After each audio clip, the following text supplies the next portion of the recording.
Okay, so it is about a little bit after 6 a.m. and we are on a bus to get back to Colonia to get on a ferry to go back to Buenos Aires. Thoughts? And we are dressed black. Yes, we're wearing black. We're in mourning. That's how we feel. For our lives.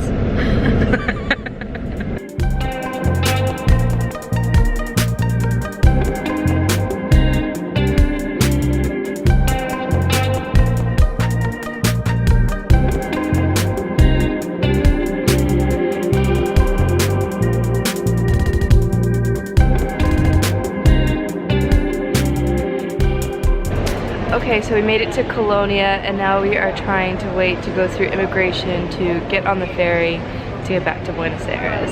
So Cory's just in the bathroom right now, but I'll check in when we're at the ferry. I kind of passed out there on the bus for a while, so I don't know how great my scenery is. Alright, anyway, later. Okay, so in true travel day form... Is that really? Yeah, no, I see that. I'm recording here. Sorry.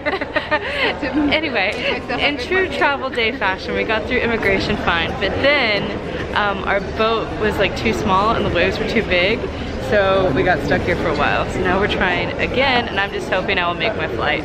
Yeah, I don't know if they'll be deporting. They just said something about like immediate boarding or whatever, but no one really understood it. So everyone just walked and got in line.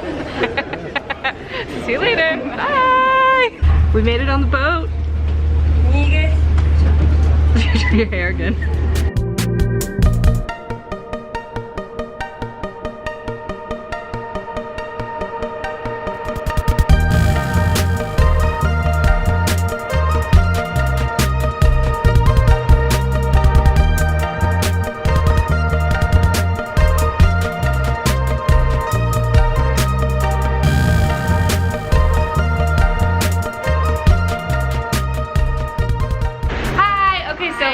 Back in Buenos Aires and finally, and it is time to say goodbye because I have to go to the airport, so we're saying goodbye. Yeah, to Cory. goodbye. It was good to see you guys, or not see you. You see me, but whatever. Yeah, and thank you for being my translator the past week. Thank you for being just there to going through La Paloma, which was yeah, it was a another life experience. Story. Yeah.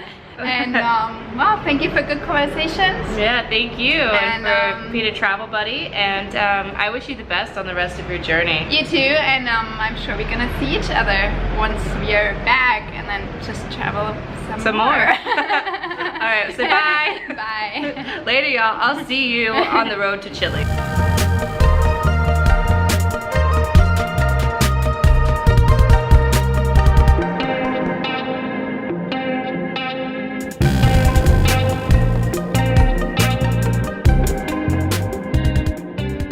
Hey y'all, so it's been pretty hectic since I left Cory.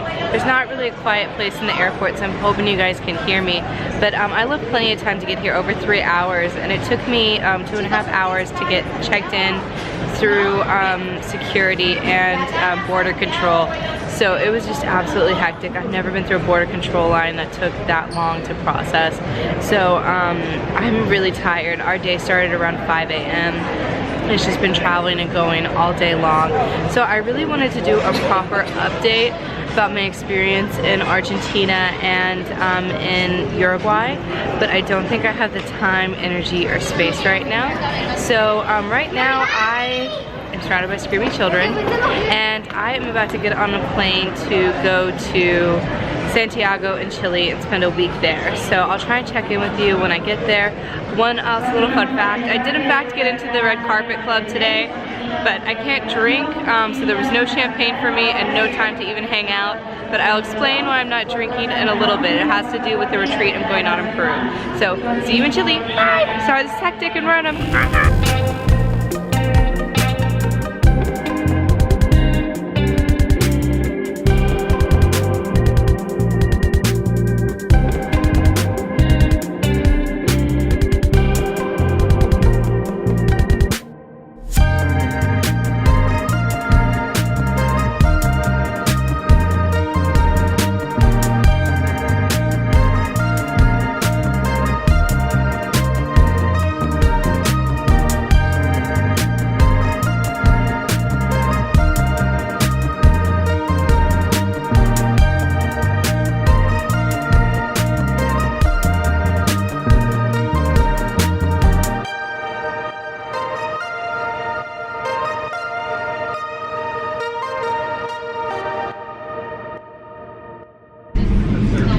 Landed in Chile.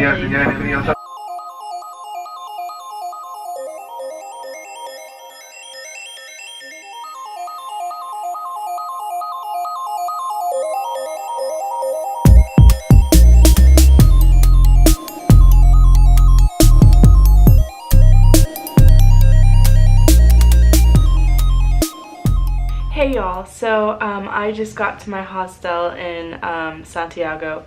Luckily for me tonight, I have a single room for the next couple of nights, which I'm really grateful for, because literally it's been like no sleep for the past 7 days. Cory and I just had really bad luck with snores and bad accommodation, so I just need some downtime to revamp.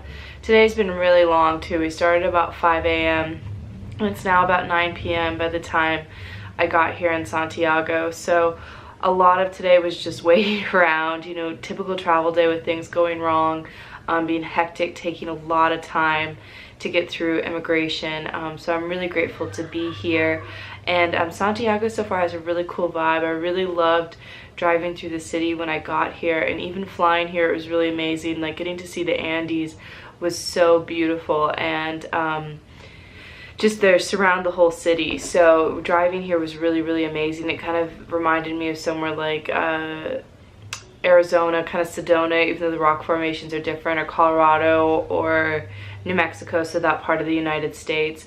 So I'm really excited to see what Chile has to offer, although it is a little bit scary being back on my own with what little Spanish I do have, but I'm gonna have to be confident and keep soldiering through. So that's been a huge adjustment for me so far in South America, is realizing how this is the first place where, you know, English being my only language really is failing me, that you do need to speak Spanish here, which I respect, honestly. Like, and I feel really dumb coming here and not being able to communicate, and also that I haven't done enough research to really be here, that this was the tail end of my trip. And one thing I really did not account for is that this is the high season here in South America. So not only are a lot of tourists coming here from other countries because it's the summer season, but also a lot of people in South America are on vacation right now too. So it makes it really hard to book things and navigate things. So I'm having to kind of readjust and go with the flow. So I was really grateful to have Cory there with me for like a week and a half while I adjusted to some of this. It was really funny going back to Buenos Aires today. It almost felt like home, you know, after being away from a week and coming back. Like, it felt very comforting after the past few really hectic days we've had.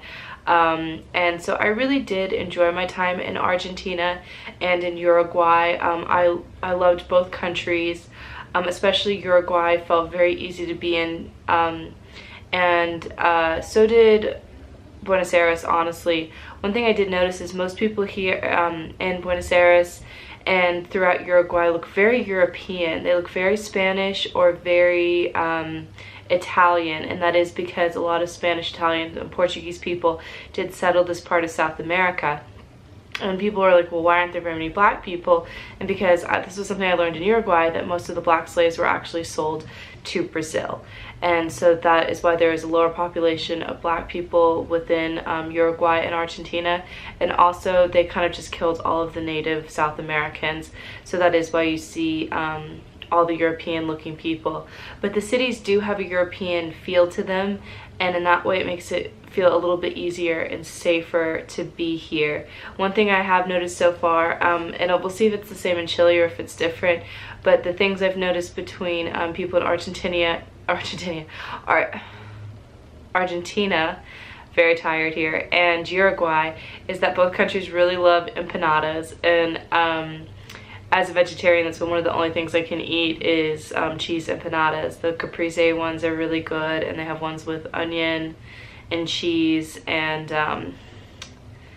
there's one more kind. Sometimes they do cheese and olives or things like that. So it's been a lot of empanadas, and then also mata. Or mata, yeah. And basically mata it's a good drink. It's kind of like a tea. It's like herbs, and they're very bitter, and they put it in this little cup, and then they put all the the tea in, and then they pour hot water over it and drink it with a straw.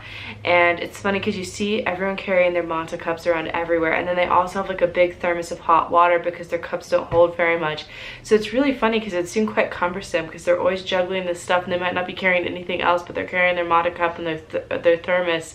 So that's a huge part of the culture. And I did hear that in Paraguay they do it cold, so there's a difference within South American culture, but it's also a social thing, so it's everywhere. So those are the two major things I've noticed, and that and dulce de leche, which is kind of like a caramel sauce. They put it on everything. It's like a spread for breakfast. It's a little bit too sweet for my taste, but it's like how Americans are with like peanut butter, I guess. It's everywhere. And it seems like a lot of the breakfasts are very bready.